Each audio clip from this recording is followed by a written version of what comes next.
Hello and welcome to the PT Board tutorial video for the class and group feature. On PT Board, you can not only communicate with the whole school, but also within subgroups of users in your school.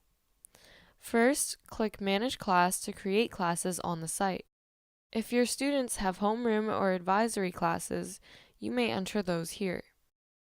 Otherwise, please create grades to have different groups for each grade.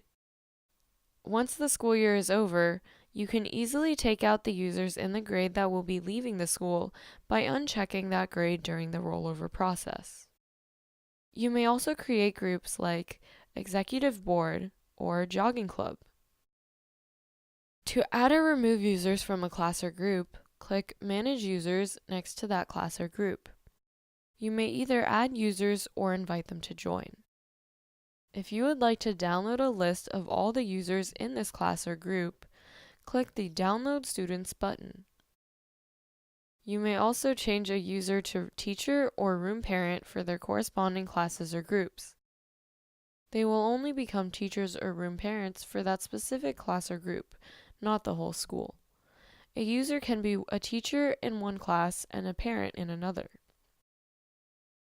If you are the super admin and would like to receive emails from a class or group, do not forget to add yourself into that class or group.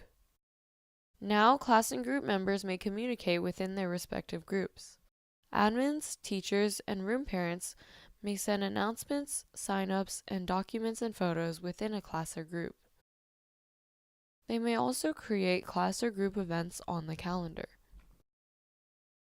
Other than manually created classes and groups, there are automatically generated activity groups. If you created an after-school activity registration form, then the after-school club will be automatically created as a group, and the users who registered and paid for the activity will be automatically added to this class or club.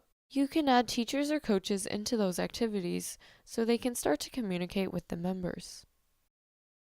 Thank you for watching.